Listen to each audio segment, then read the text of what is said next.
Continental Aviation's most capable fighter is the MiG-29 Fulcrum. This was the first of a new generation of Soviet superfighters, which was designed to match and even outperform highly agile Western fighters like the F-16. The MiG-29 is aerodynamically very advanced. It's also immensely strong. The MiG entered service with the Soviet Air Force in 1983 and began to replace older MiG-23 interceptors. By 1990, it had equipped at least 14 fighter regiments around the USSR. The MiG was numerically the most important fighter with the Soviet 16th Air Army in the Western group of forces, equipping 8 out of 9 fighter regiments in East Germany, Czechoslovakia and Poland. During the Cold War, MiG-29s were tasked primarily with air defense and gaining air superiority. From their East European bases, they could cover all of Germany, most of Belgium, Holland and northern France.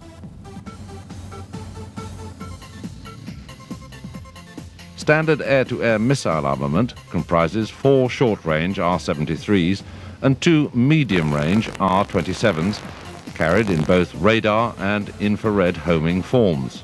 Both weapons are considered superior, especially in maneuverability and range, to the latest versions of their Western equivalents, the AIM-9 Sidewinder and the AIM-7 Sparrow. Had war broken out, the MiG-29 would have used these weapons to destroy NATO fighters, fighter bombers, as well as high-value assets such as AWACS and tankers. The missile armament is backed by an internal 30mm cannon for close air combat and ground strafing.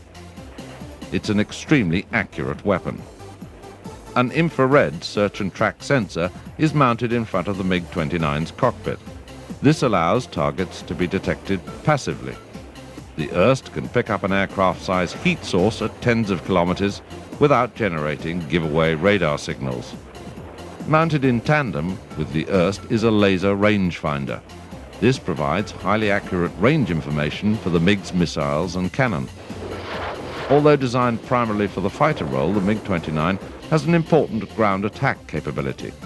It can carry 3 tons of free-fall and retarded bombs or air-to-ground rockets up to a caliber of 240 millimeters. In the tactical nuclear strike role, it carries a single RN-40 weapon with a 30-kiloton yield. A defecting MiG-29 pilot once stated that it was standard practice for his regiment to give specific tasks to each of the 3 squadrons, one for tactical nuclear strike, one for fighter escort, and one for air defense of the home base.